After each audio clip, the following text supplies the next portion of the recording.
Hoy estamos en un nuevo episodio de Entre las Cuerdas. Estamos con el compañero del Castillo, dirigente nacional del PTS, candidato a diputado nacional por el Frente de Izquierda, sociólogo, profesor en la Universidad de Buenos Aires, profesor en la Universidad de La Plata. Ya nos ha acompañado en un video que ha sido con muchas reproducciones, mucha amplitud, acerca de qué es el trotskismo, que lo pueden ver en el canal, después dejamos el link en la descripción. Y estamos acá para discutir un poco de coyuntura. No sé cómo lo ves vos. Bueno, podemos enfocarlo en distintas situaciones temporales, ¿no? Más en general, venimos de una decadencia muy fuerte, que al revés de lo que dicen los liberales, no es por el exceso de estatismo, sino por una liberalización que empieza muy fuerte con el esquema económico de la dictadura militar, se profundiza en los 90, se acrecienta en cada una de las grandes crisis, el 89, el 2001, se continúa con Macri y este gobierno, lejos de haberlo revertido, lo profundizó. Eso hace que tenemos algunas cifras que son llamativas, como el nivel de pobreza con una relativa baja desocupación. O sea, cuando uno encontraba niveles que superaban el 40% de pobres en Argentina, la desocupación estaba arriba del 15%, y hoy tenemos 6 y pico 7%, pero tenemos más del 40% de pobres. Entonces, ¿qué pasó en el medio? Bueno, la pauperización de la clase trabajadora. Y la profundización de la precarización después de la pandemia, que es otro dato de la realidad, ¿no? Y que expresa, creo, el descontento que hay en amplísimos sectores de las masas populares que no ven futuro y que han sido defraudadas. Una defraudación de sectores de la derecha con el gobierno de Macri, y obviamente la base del peronismo que votó Alberto Fernández y Cristina pensando que esto se iba a revertir, bueno, no ha visto una mejora, sino al revés, todo lo contrario en lo que hace a sus condiciones de vida. Esto es lo que ha llevado a esta situación en donde las dos coaliciones predominantes están en situaciones complicadas, ¿no?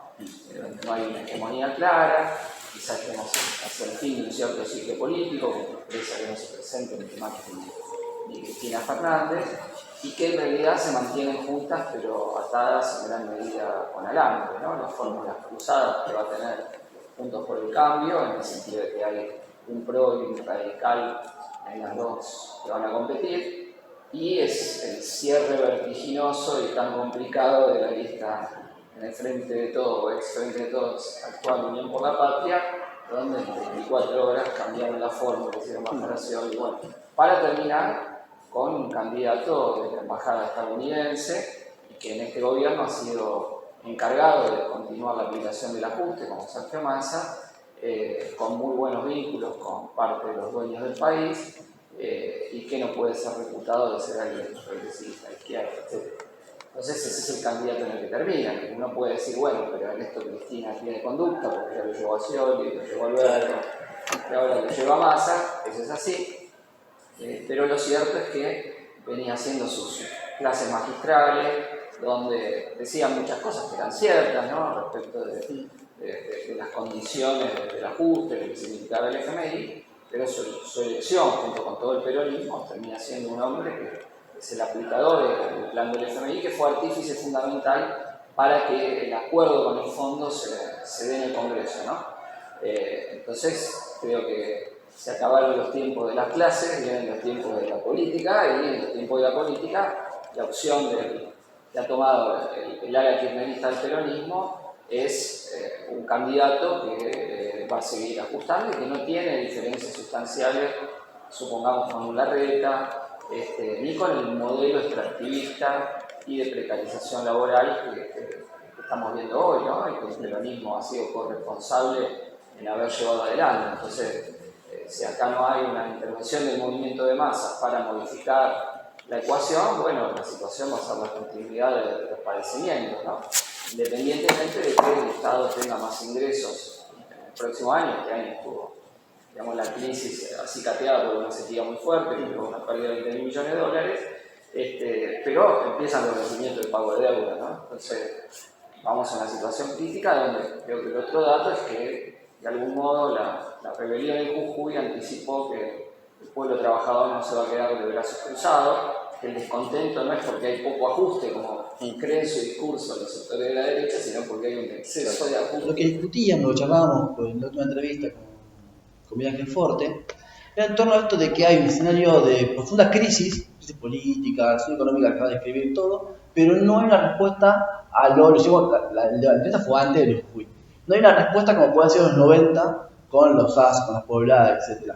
Lo de Jujuy, ¿te parece como que va visorando un proceso quizás de mayor envergadura o circunscripto por el momento? ¿Cómo lo ves? Bueno, hay que decir que en realidad la percepción de los 90 en aquel entonces era más matizada, porque los 90 tuvo un momento de estabilización y sobre todo empezó por el eslabón débil de las provincias, que era donde más caía el ajuste, y una contención y un apoyo muy grande en un plan de privatizaciones y despidos y cierre de parte del entramado industrial argentino, con el peronismo en el gobierno y con la burocracia sindical como base de apoyo de todo ese plan privatista y precarizador. Y que bueno, justamente se empezó a expresar a través de los desocupados, los levantamientos, etc. Hoy hay un aparato de contención social infinitamente mayor que el que había en ese momento, y hay que decir que el peronismo en algo tuvo eficacia, que es también en contener y dividir, porque en realidad la clase obrera está dualizada. Hay un sector que acompaña con las paritarias de atrás a la inflación, pero más o menos la acompaña, y otro sector que se queda afuera totalmente, otro sector que vive de planes, y una parte que está formalizado, pero como señalábamos, tiene ingresos muy bajos, ¿no? Entonces hay ese arte de dividir que ha tenido la burguesía, el famoso dividir y reinarás, para evitar que se exprese junta la fuerza de la clase trabajadora. Yo creo que lo que muestra Jujuy es un adelanto de eso, ¿no? Y no casualmente se da en una provincia donde el peronismo viene perdiendo peso y donde la izquierda anticapitalista venimos avanzando. No nos olvidemos, en 2021 Alejandro Vilca obtiene un 25% de los votos a diputado, logra ser diputado en una provincia donde solo se eligen 3, un radical, un peronista y un trotskista, y en la elección a gobernador, que es una elección mucho más difícil que la legislativa, porque en Jujuy rige también el sistema de acoples, que está en Tucumán, que se llama colectora, donde por ejemplo a una lista la apoyan otras 50, otras 30, otras 20, entonces la frente izquierda es una dentro de 50, y por eso nosotros nunca a gobernador nos ha ido muy bien, a lo mejor habíamos sacado el 3,5% y ahora sacamos el 13%, que es la mayor elección a un cargo de gobernador o jefe de gobierno que ha sacado la izquierda, cualquier lista de izquierda que tome desde el 83 a esta fecha. Entonces eso venía de algún modo preanunciando que había un descontento de la base peronista con el peronismo vino teniendo con todo el ciclo de los 8 años de Morales, Gerardo Morales, una línea muy colaboracionista, y eso en la constituyente ya fue obsceno, ¿no? Porque el pueblo protestaba, estaba en las calles, desafiaba la reforma, se abrazaban, ese abrazo de Miriam Bregman lo catalogó muy bien, el abrazo de la infamia. Bueno, no tuvieron empacho en hacerlo. Y digamos, es un peronismo que no está separado del kirchnerismo. El kirchnerismo es parte orgánica del peronismo jujeño. Hay sectores disidentes, porque el kirchnerismo fue en la lista oficial, fue en la lista con Rivarola, la Cámpora, para definirlo. Y bueno, por el contrario, la izquierda estaba en las calles, y yo creo que hicimos una muy buena utilización de lo que podríamos llamar el parlamentarismo revolucionario durante la constituyente, dando a conocer lo que se quería ocultar. Se prohibió que se transmitan en vivo las sesiones de la constituyente. Entonces, bueno, ahí nuestros compañeros informaban, había 6 constituyentes del FICU. Entonces, se fue informando a la población de lo que pretendía Morales, y una gran parte del pueblo se vio estafada. Claro. Tanto los votantes del peronismo que dijeron, che, nosotros te votamos para que seas una colectora de Gerardo Morales, como una parte de la base de Morales que, digamos, lo había votado, pero dice, pará, me van a prohibir el derecho a protesta, o sea, tocamos los maestros, los docentes. Entonces eso explica por qué pasamos de una elección con el 49% a Morales a un rechazo muy grande a la reforma y a este empaño de la izquierda. Entonces, en ese sentido, la potencialidad que la izquierda tiene, ligando la acción parlamentaria a la lucha de clase, creo que Jujuy en ese sentido ha mostrado algo Te pregunto, vos decías el tema de que el kirchnerismo o el Jujuy termina siendo va acoplado al peronismo, el PJ que vote de acuerdo en toda esta reforma. Y se discute mucho, he visto bastante en las redes, el debate con muchos compañeros, esta idea de la tradición, de dejarme un sapo, de estar de vuelta estafando. Existen dos sectores, ¿no? Existe la base popular del peronismo, que ya no lo votó en el 2021, que se abstuvo, votó al Frente de Izquierda y nos permitió hacer una gran elección, por ejemplo, en la provincia de Buenos Aires. Nosotros nunca habíamos logrado llegar a concejales en la provincia de Buenos Aires. Los tenés que sacar en el municipio más grande, es el 8,33% como mínimo para poder entrar. Nosotros entramos con 2 concejales en Matanza, en Merlo, en Moreno, en José Cepaz. Estuvimos muy cerquita en otros, en Berizo, en La Plata. ¿Había pasado antes que la izquierda meta concejales? No, nunca habíamos metido concejales en la provincia de Buenos Aires. Y eso fue un crecimiento al 10, 9, 8% en muchísimos distritos del segundo cordón del conurbano, que viene de ex votantes de Alberto Fernández en 2019, sobre todo de sectores populares. Entonces, ese sector agravó su descontento en cuanto a lo malo de sus condiciones, ¿no? Veremos cómo se comporta en esta elección, pero uno puede decir que ese sector también busca captarlo a Milei, ¿no? Sí. Pero está ahí, es un sector que está enojado. Y hay una bronca adicional de lo que podríamos decir el sector progresista, de centro izquierda, o aún de izquierda, popular, etcétera, que abona al kirchnerismo que está dentro de la Alianza Frente de Todos. Que vamos a ver si acepta el lineamiento de sus dirigentes de, en últimas, colundarse con más. Entonces, ya hay muchas muestras de descontento, pero insisto, porque es un experimento que ya se vio y ahora todavía peor. Claro. O sea, en 2019 decía, bueno, está Cristina para controlar a Alberto. Se vio que fue un desastre. Y aparte hay que sacar a Macri, era que bueno. Había que sacar a Macri y bueno, pero está Cristina. Claro. Bueno, Cristina ahí habló, pero después permitió que siga el ajuste. Y ahora nada. Entonces, la primera vez que está el kirchnerismo que no hay un kirchnerista en la fórmula presidencial. Entonces, esa situación, esas lealtades, por eso te decía que quizá estamos ante el agotamiento de un cierto ciclo político, en donde esta idea del mal menor, de bueno, en última vamos a llegar al Estado y el Estado vamos a hacer cambios positivos para la población, bueno, es una experiencia que es difícil de sostener. Una cosa es para los funcionarios que tienen cargo, y la otra para la base, que dice, ¿por qué voy a tener que votar a este tipo de la embajada norteamericana? Que sabemos dónde va a jugar, que no oculta nada, más cristalino en ese aspecto de lo que es. Acordémonos cuando ganó Macri, donde estaba Massa, viajando a Davos, siendo un ariete fundamental para votar de todas las leyes en el Congreso, co-gobernando la legislatura de la provincia de Buenos Aires con María Eugenia Vidal, donde se turnaron la presidencia de la Cámara de Diputados. Y solo al final Massa se empezó a abrir cuando creció el descontento con Macri, después de las jornadas de diciembre de 2017 contra la reforma previsional y del acuerdo con el Fondo Monetario. Entonces, Massa es eso. Van a tratar de construir el mal menor como esto, antes que el otro, etc. Claro. Pero yo creo que parten de una situación mucho peor de lo que tuvieron antes y que abre una situación donde la izquierda puede tener un avance para una presidencial. Uno ve el comportamiento electoral del Frente de Izquierda, crecen las legislativas y bajan las presidenciales, ¿no? Claro. Eso ha sido la constante desde el 2011, y entonces hay una posibilidad de ahora crecer en una presidencial, reteniendo y quizá ampliando la votación del 2021, que fue la mejor elección que hemos hecho, ¿no? Entonces, hay una experiencia con un gobierno peronista ajustando, y hay una situación donde no hay ningún kirchnerista en la fórmula, claro, ¿no? Que muestra la pérdida de peso de Cristina dentro de todo el peronismo, independientemente que Massa es su candidato, ¿no? No es un candidato ahora que se lo impusiera, ¿no? Ella quería Massa de candidato. La realidad maniobró con un cuadro de Pedro para tratar de bajarlo a Scioli, para que sea un factor de presión, pero lo quería Massa, ¿no? Es a quien lo vienen tratando de edulcorar para su propia base. Veremos con cuánto éxito. Yo creo que por lo menos hay un sector muy descontento que no lo va a apoyar. ¿Hay un crecimiento de la derecha en términos de subjetividad de los trabajadores que terminan votando? ¿No hay eso? ¿Es una construcción medio mediática, digamos? ¿Cómo leo esto? Está por verse. Yo creo que está por verse todo eso.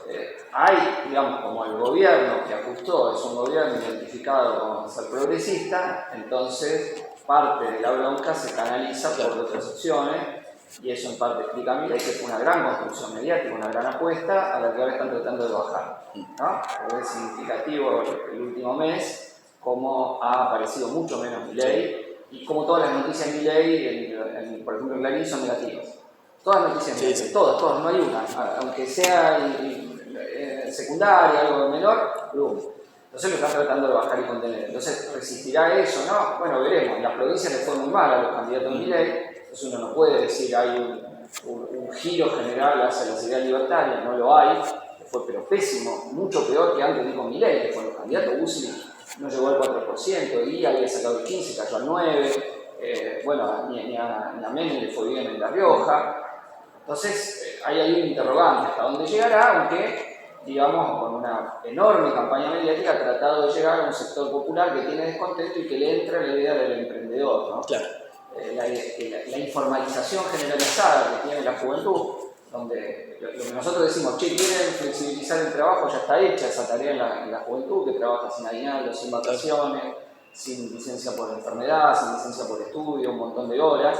Y entonces han tratado de convencerla, bueno, salvate vos solo. Y como los sindicatos no están ahí presentes, la idea de la salvación colectiva o de la acción colectiva está disminuida, ¿no? Pero cuando vos ves, cuando aparecen las cosas de Jujuy, ahí estaba Milei y la derecha, y Milei en Jujuy tenía una intención de voto alto.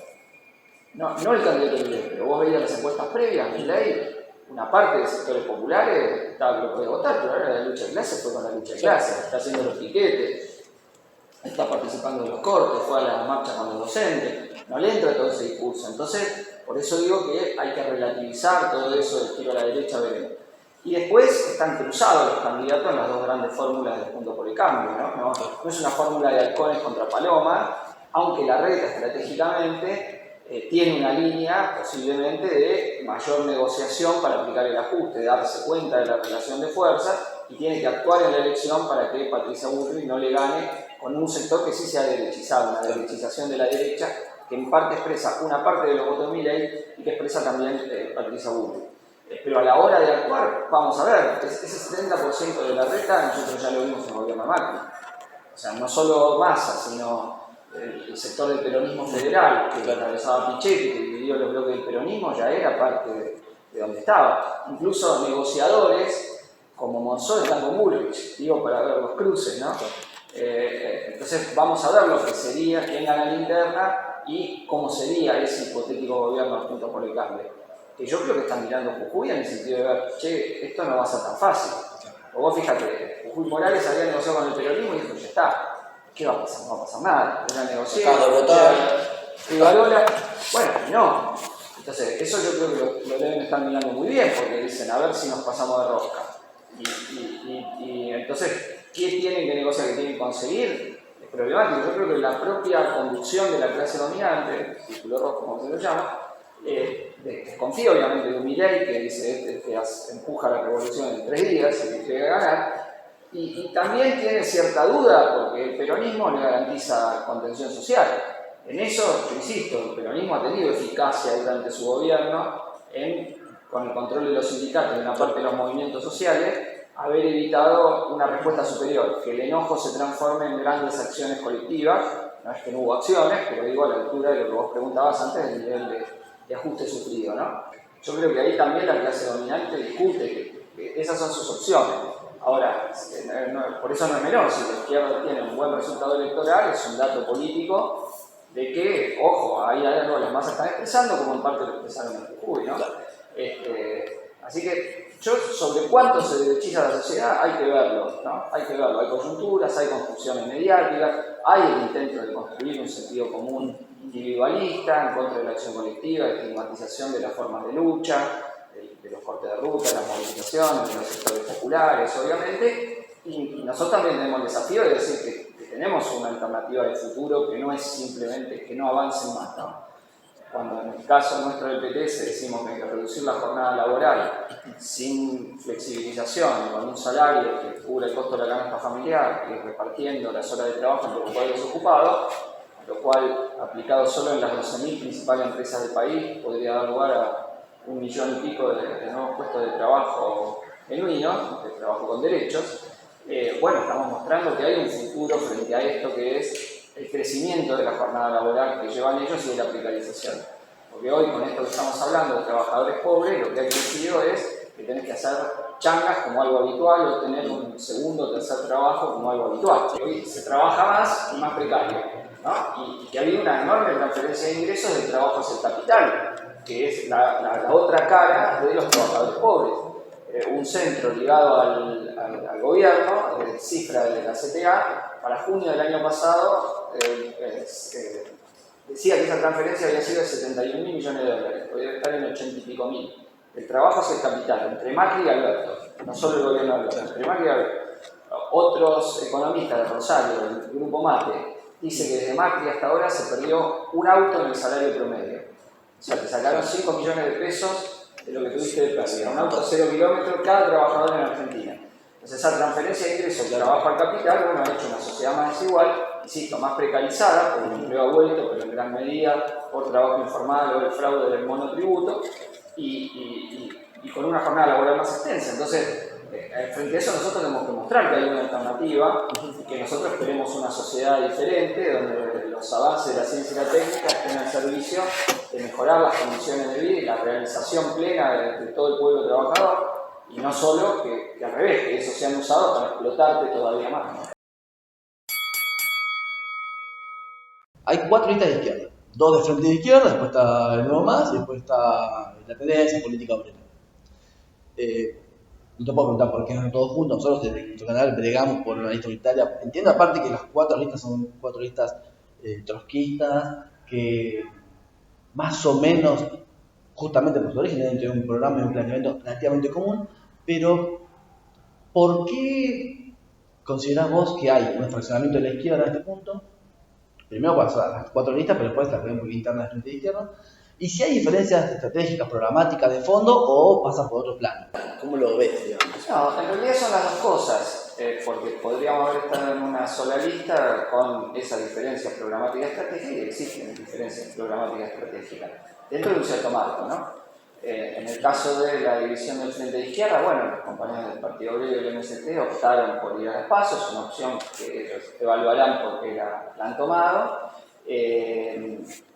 Dentro de que nosotros creemos que tenemos la candidatura más representativa en este momento, con Miriam, con Nicolás, con centenares de compañeros, luchadores y luchadoras de la clase trabajadora que vamos a empezar en la lista y después se integrarán en las pasos. O sea, el FITU no es la primera vez que tiene paso, lo tuvimos en el 2015 cuando Nicolás le ganó la interna a Jorge Altamira, tampoco por voluntad nuestra, fue una decisión que tomó el PO en ese momento. Y la tuvimos en el 2021, donde fuimos PTS, PO, Izquierda Socialista contra el MST, ¿no? Y creo que en ese sentido hemos mostrado que vamos a las pasos, después integramos las listas y bueno, se militan las listas que ganan con el resultado que tengan, incluso se integran a la rotación a partir de un cierto piso que saca cada lista. Así que creo que esa ha sido una opción que han tomado los compañeros. Nosotros no vamos a hacer campaña contra la otra lista del FITU ni contra la otra lista de izquierda, vamos a hacer campaña contra las listas de la burguesía. Podremos responder a alguna crítica que nos hagan, pero no es lo que vamos a hacer. Tenemos que ir a una disputa por las masas, que es muy importante. Respecto a las otras listas, nosotros estábamos abiertos a que haya una paso con todos, ¿no? Lo planteamos, no había acuerdo al resto del FITU, bueno, el FITU funciona por consenso, pero tampoco lo veríamos mal, eso para elecciones futuras. Así que es una forma de resolverlo, en tanto no hay un partido común, porque sí tenemos diferencias de estrategia en distintas cuestiones. A los compañeros del PO, yo creo que ellos están muy limitados a la pelea por los planes, y todo pasa por eso, limitan el horizonte general del planteo de la izquierda, por eso creo que no ven la importancia de plantear la reducción de la jornada laboral, donde la defensa del plan está bien frente al ataque, pero no podemos satanizarlo, ni puede ser esa la salida que ofrezca la izquierda. Tenemos que ofrecer una salida de trabajo genuino, y eso está bien plantear un plan de obras públicas, centrado en la vivienda popular, pero también la reducción de la jornada laboral, que para nosotros es una tarea internacional de la clase trabajadora. Así como en su momento las 8 horas fueron una lucha y una bandera de pelea de toda la clase obrera internacional, ¿por qué no las 6 horas en este momento histórico? Planteando la contradicción que hay entre las potencialidades que nos brinda la ciencia y la técnica y la realidad miserable que nos dan las relaciones de producción, digamos, el capitalismo. Entonces, ese planteo nosotros lo vemos central, incluso para que los mismos compañeros y compañeras de los movimientos piqueteros que hoy subsisten gracias a un plan, vean que tienen otro horizonte por el que luchar y que ese no es lo máximo que planteamos. Entonces, nosotros vemos que los compañeros están muy limitados, digamos, a esa visión, que es un error. Tenemos una discusión también sobre a nuestro entender debería haber un movimiento único con libertad de tendencias en el movimiento piquetero y no la gestión de colaterales partidarios, eso lo hemos discutido muchas veces, pero no es un debate nuevo. Digo, hemos hecho listas comunes en el marco de ese debate. Claro. Tenemos sí un debate alrededor de la justicia, porque ellos nos han acusado de kirchneristas por oponernos a la persecución judicial a Cristina Kirchner. Nosotros, que no tenemos nada que ver con la orientación política del kirchnerismo, estamos en contra de cualquier persecución que tenga el aparato judicial y la denunciamos cuando fue contra Lula, en todos los casos que hubo en América Latina sobre los cuales se justificaron golpes institucionales y no institucionales, y lo vamos a denunciar en el caso de Argentina. Pero insisto, esa diferencia tampoco es novedosa. Cuando se persiguió a Milagro Sala, nosotros salimos en su defensa, a pesar de todas las diferencias políticas que teníamos, y los compañeros estaban en contra de haber marchado por la libertad de Milagro Sala, con Evo Bonafini lo mismo. O sea, tampoco esto es una novedad. En 2019 por esta única, digamos. No es lista única. Entonces ahora también. Entonces, bueno, yo creo que ellos lo usan como excusa para ir. Veremos, tienen toda la potestad de hacerlo. No, en nuestro caso, no nos enojamos ni nada, es una cuestión. Creemos que hay esa diferencia, pero que tenemos, insisto, la tarea de disputarle más ahora, donde vamos a tener 3 candidaturas de derecha, que hay una salida de la clase trabajadora por un gobierno de los trabajadores posible y por la construcción del socialismo como alternativa a la dominación de los candidatos del capital, ¿no? Yo me acuerdo de espacios de independientes con gente, me acuerdo particularmente de la asamblea de intelectuales, por eso creo que 2013, 2011, pero fue al principio, antes de la interna, creo que en la interna eso lo frenó. Eso se ha discutido, se avisora, el tema de cómo incorporar a sectores activistas, independientes, ese espectro amplio de la militancia, de la vanguardia, que es ese millón de votos, esa cantidad de gente que ha ido a Atlanta, que ha ido a los actos, que va a las manifestaciones, pero que no es militante efectiva. Nosotros estratégicamente creemos que hay que hacer un gran partido revolucionario. El Frente no es una estrategia eterna. Nosotros queremos convencer a la mayoría de la izquierda y a esas compañeras y compañeros independientes de que hay una estrategia que es luchar por otra sociedad, por un gobierno de la clase trabajadora, por la reducción de la jornada laboral como parte de ese programa, por nacionalizar la banca de comercio exterior. Eso es evidente porque, bueno, yo creo que ha tenido mucho mérito el Frente de Izquierda si lo comparo con la izquierda en el mundo, que en Argentina hay un polo anticapitalista y socialista que es muy distinto de las izquierdas de gestión que hemos visto emerger electoralmente en todo el continente y en otros países, ¿no? Si dice Podemos en España, o también en nuestro país de los sectores de izquierda que se fueron detrás del kirchnerismo y el peronismo, que Horacio González decía que el peronismo era antropofágico, ¿no? Que se comía todo lo que lo rodeaba, y eso es así, se lo ha comido a todo. Entonces yo creo que el FITU ha tenido un gran mérito de aparecer como un polo de independencia de clase que ha durado muchísimo, como viene del 2011 hasta el 2023, 12 años, la coalición política más larga que hay en la historia del 83 a esta parte, de cualquier fuerza política que vos consideres, y en ese terreno, digamos, ha logrado que lo que se llama en Argentina la izquierda sea la izquierda anticapitalista y socialista, cosa que no es en otros países. Y eso creo que es un mérito muy importante, que es un piso de construcción, sabiendo que tiene los límites, que es un frente y no es un partido. Incluso con debates y con diferencias muchas veces no menores. Para mí es un mérito cuando se evidencian las diferencias. Por ejemplo, en la guerra de Ucrania tenemos 3 grandes posiciones, ¿no? Pero es un mérito que se hace público, es un debate en ese caso y en otro terreno. A ver, la clave de la izquierda crece como opción si hay lucha de calle, si el movimiento es más a lucha. O sea, lo de Jujuy, una cosa era nosotros, o sea, lo que fue virtuoso en Jujuy es que el peso político logrado por la izquierda estuvo ligado a un proceso de movilizaciones populares, que es donde está la fuerza para lograr las transformaciones. Sin eso nosotros no podemos cambiar nada. Yo valoro mucho que nosotros podamos usar la tribuna parlamentaria, pero está en función del desarrollo de la movilización. Sabemos que los cambios vienen por ahí. ¿Cómo te imaginas, o cómo sería esto de un partido único en la izquierda? Vos lo trajiste 2 veces, porque es algo interesante. Yo, el partido más antiguo de la izquierda, al menos trotskista, fue el Viejo Más, después el ERP puede ser. No, yo no sé si es un partido único, porque agrupamientos siempre hay, eso no puede haber. Lo que puede ser es un partido que tenga más hegemonía, digamos, que tenga un liderazgo mayor sobre el resto en cuanto a la estrategia a sostener. Yo me imagino más así que un solo partido, porque tradición, porque querés cambiar el mundo y tenés debate, y compañeros que tengan otra posición, creo que va a estar presente siempre, nunca existió de otra forma en el movimiento obrero. Los bolcheviques no eran la única fuerza política en el movimiento obrero ruso, estaban los mencheviques, antes estaba Trotsky que después se unió con los bolcheviques, en el movimiento obrero alemán, ni hablar, estaba los socialdemócratas independientes, la Liga Espartaco, después del Partido Comunista, después rompe la mitad del Partido Socialista Independiente y se pasa con los comunistas y rompe otra vez el KPD. Bueno, o sea, la historia del movimiento obrero siempre es así, es lógico, la burguesía también tiene multitud de partidos y todo. Pero yo lo que creo es que una estrategia se vuelva más hegemónica. Claro. Eso es más o menos como yo lo veo o avisoro que puede ser, en función de una experiencia que está haciendo, y más sectores que vayan a la militancia, porque nosotros ahí estamos en una apuesta contracorriente. Si vos ves los partidos burgueses, son partidos de cargos, o sea, donde no tenés mucha militancia sin cargos, o sin estar en la gestión de un centro de estudiantes, de una municipalidad, de un sindicato, o sea, militancia que no tenga renta, digamos, que no tenga beneficio. Eso no hay mucho en la sociedad. Entonces nosotros estamos por una apuesta de que haya y de que eso se multiplique, porque es la fuerza política que queremos construir. Entonces yo creo que por ahí, cuando hay movimientos como el que vimos en Jujuy, bueno, es donde se destaca nueva militancia, ¿no? En la década de los 70 que vos mencionabas, el grueso de la militancia se dio después de haber visto el Cordobazo. El Cordobazo los partidos eran muy chicos, salvo el Partido Comunista que era más fuerte, pues era el PRT unificado no tuvo nunca más de 300 militantes. PRT unificado, que se divide, que es más o menos miti-miti, en el momento del Cordobazo estamos hablando, ¿no? Después crece mucho, tanto el PST, el PRT de la verdad es el PST, como el PRT Combate Integral.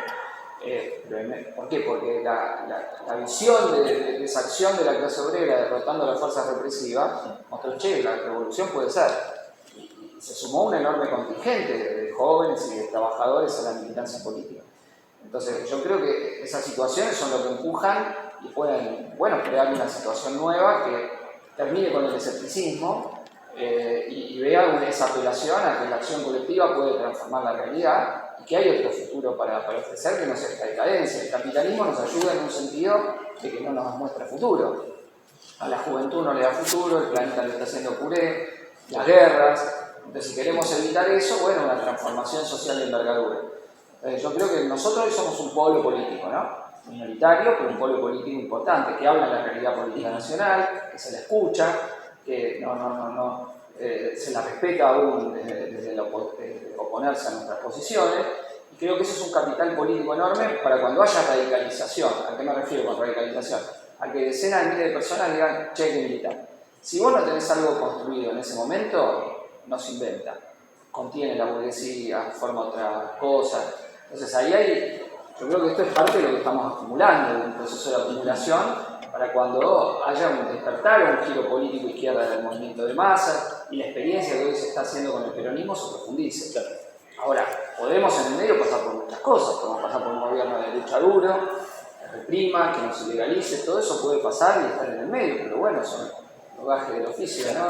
Sabemos en la construcción de una fuerza política que tenga efectivamente la visión de la revolución socialista y de un gobierno de las y los trabajadores como perspectiva. ¿Discutieron el problema de la posibilidad de un triunfo local?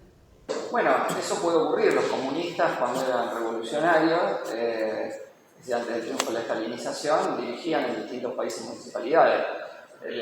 Y los trotskistas, como parte del Labour Party, dirigieron la municipalidad de Liverpool cuando fue la lucha contra el poll tax de Margaret Thatcher, que hicieron muchas cosas progresivas para la organización de la clase trabajadora. Lo que pasa es que no hay en ese sentido una cosa abstracta porque depende en qué lugar, qué municipio y qué fuerza tenés. O sea, vos podés tener un éxito electoral sin tener peso militante, que puede darse y entonces vas a tener más problemas que cosas positivas. Pero puede darse como parte de un proceso. Pero particularmente en este proceso, como PTS, pero en Jujuy, pero para nosotros podía haberse dado en Palpalá o en algún lado. Lo que pasa es que ahí los aparatos municipales son muy fuertes. O sea, nosotros incluso salimos primera fuerza municipal en legislativas. Claro.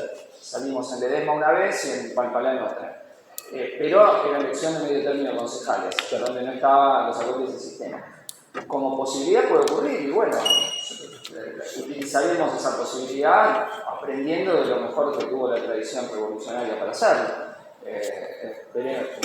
Sí, por eso te insisto que depende de muchas condiciones políticas, ¿no? Depende de la provincia que lo que manejas, lo que no, lo que puedas hacer. Es una posibilidad que está escrita porque la izquierda en algunos lados ha tomado peso político mayor, sobre todo Jujuy en este momento. Puede pasar, yo no lo descarto, de cómo utilizar eso, como creo que hemos venido usando positivamente la presencia parlamentaria. Yo creo que ha sido positiva la experiencia en general del Frente de Izquierda en el Parlamento, sin que sea ni más ni menos de lo que fue, como una tribuna de denuncia de lo que han hecho, llevando una agenda distinta, una agenda de los trabajadores en la medida que se puede, que vos tenés, en este caso, 4 diputadas y diputados del FITUR, y bueno, pero solo una voz que se hace escuchar. Y esa voz impide que solo hable la burguesía. Cuando te denuncia Esper, ¿no?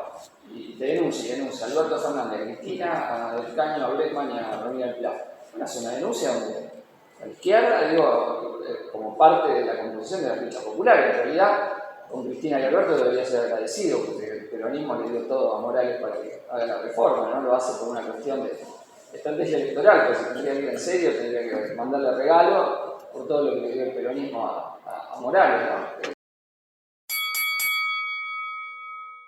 Sucede la revolución de Argentina. ¿Cómo sería un gobierno de frente de izquierda, de los trabajadores? ¿Cómo sería un gobierno de la clase obrera? ¿Cómo te lo imaginas? En esta Argentina, digamos, concreto. Sí, en esta Argentina yo me imagino previamente ascenso de lucha de clases, coordinadoras o como se llamen, que expresen ese ascenso de lucha de clases y que se transformen en organismos de doble poder de las masas, con la capacidad de ir ganando peso hasta transformarse en el medio dirigente de las masas populares, y ahí disputaremos entre las fuerzas que estemos dentro de esas coordinadoras quién tiene la hegemonía para derrotar a la burguesía. Obviamente, la clase trabajadora deberá tener aliadas y aliados, que son los movimientos de lucha, los pueblos originarios, la lucha socioambiental, la juventud, el movimiento de mujeres, mostrando un futuro mejor y que esas fuerzas expresadas en las calles muestren, che, hay posibilidad de hacer otra cosa, ¿no? Y bueno, doblegando los intentos de la clase dominante mediante la represión, ¿no? La colaboración de clases, de frenar esa dinámica negativa. Eso es como me lo imagino yo, seguramente de forma equivocada, lo que va a pasar, porque la cosa es pensar en la historia, pero veremos cómo se dan. Y ahí veremos, porque un proceso de ese tipo puede entusiasmar a lo que hay en el resto de América Latina, puede crear una visión de que hay una posibilidad de una salida, y en nuestro caso defenderemos un nuevo tipo de Estado, que es un Estado de la clase trabajadora, con organismos de autoorganización, democracia directa, donde quienes sean electos lo serán temporalmente, podrán participar de la planificación democrática de todos los recursos de la economía, ¿no? Obviamente, donde los desafíos serán inmensos, ¿no? Como lo fue en toda la revolución social, ¿no?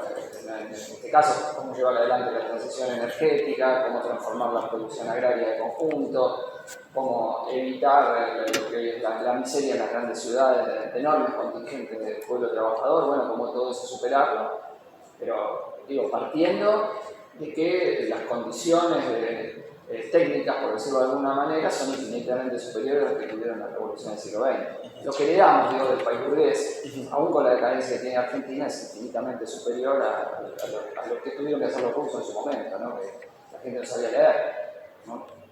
Y dieron medidas de avanzada, pero de avanzar un kilómetro, por ejemplo, el derecho al aborto, la especialización del trabajo de México. Acá en todo eso tenemos todo un movimiento de mujeres que vienen peleando por eso y que tendrán un lugar sin ninguna duda protagónico en un nuevo orden social, ¿no?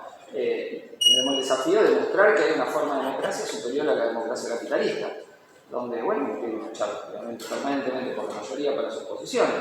No, estaríamos por un régimen que Trotsky llamaba el pluripartidismo soviético, o sea, que los consejos de trabajadoras, trabajadores, de sectores populares debatan distintas tendencias por ver cuál es la que tiene la hegemonía, ¿no? En un momento determinado, la mayoría, y eso será producto de un montón de discusiones, sabiendo que además probablemente un triunfo revolucionario en Argentina genere la simpatía y procesos revolucionarios en otros lugares del continente, porque como trotskistas que somos, sabemos que las revoluciones empiezan en el plano nacional, se desarrollan en el internacional, y solo culmina con la derrota del imperialismo en todo el mundo.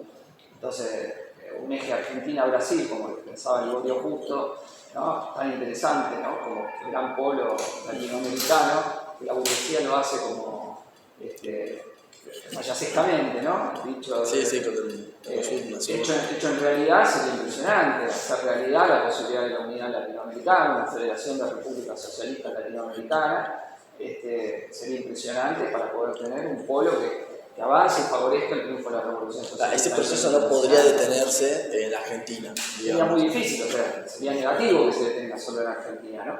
Pero yo creo, por ejemplo, nosotros ¿qué haríamos? Le daríamos la autodeterminación al pueblo mapuche.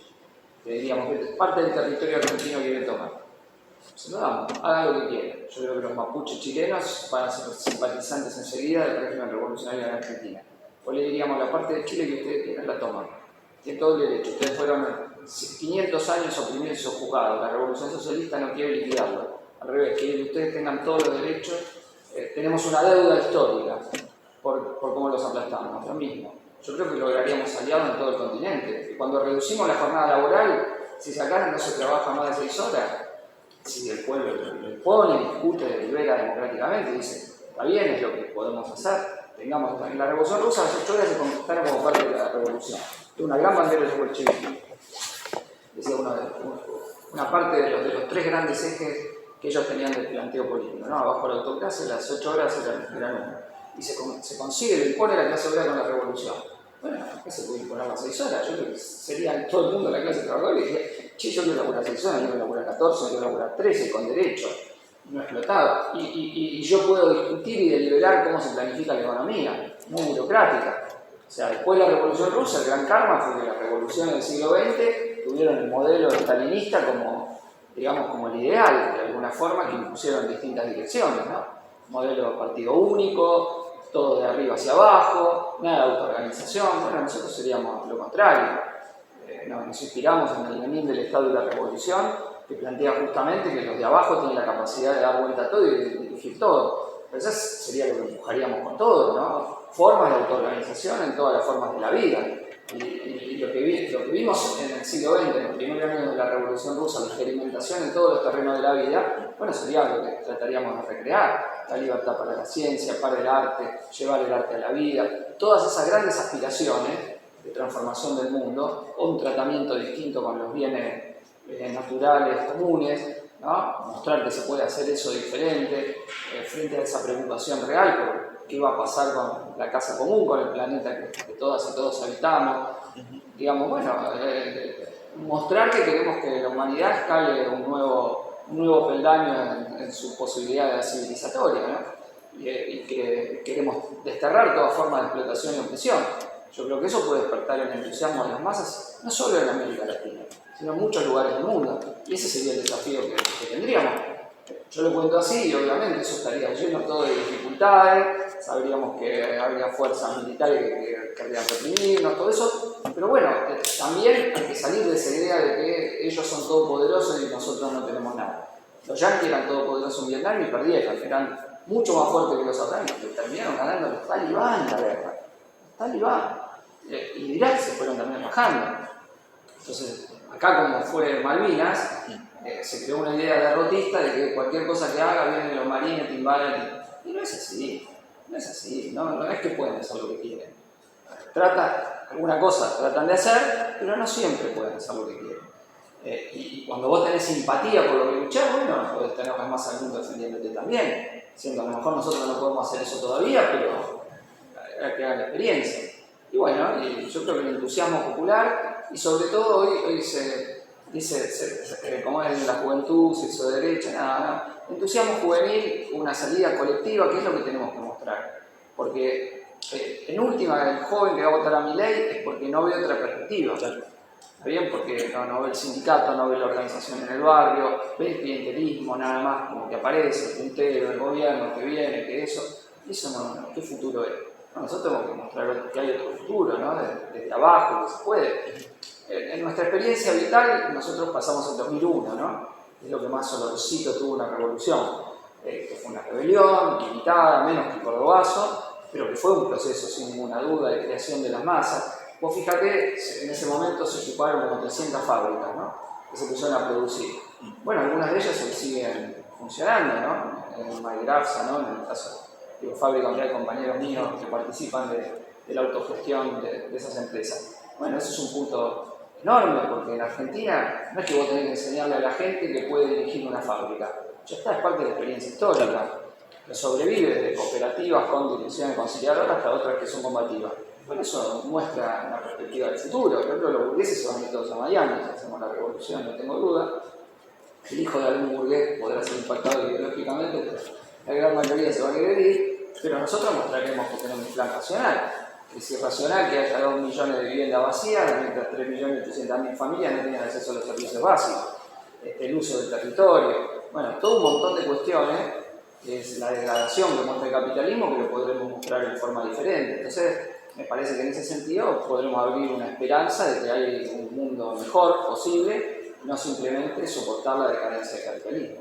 Hay una necesidad de discutir, de explicar a los trabajadores, discutir con los trabajadores el problema de por qué necesitamos un gobierno de la clase obrera en estos términos, o eso es más complejo y por eso es necesario quizás cuestiones mucho más inmediatas, como puede ser específicamente al punto de la jornada laboral. No lo veo articulado, yo creo que sí, hay que tratar de explicar por qué una sociedad socialista es deseable, tratar de presentarla, tratamos de hacerlo en las ocasiones que ese debate se puede dar, pero a la vez eso no puede ser una discusión que está por fuera de dar respuesta a las demandas inmediatas de las masas.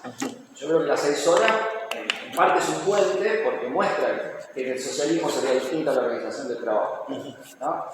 Y otras cuestiones que apuntan en ese sentido. Cuando vos decís, a ver, hay que nacionalizar la banca, ¿qué estás mostrando? Creo que en el capitalismo es un gran negocio, en el socialismo sería una fuente incluso para favorecer al sector de la pequeña burguesía pobre, ¿no?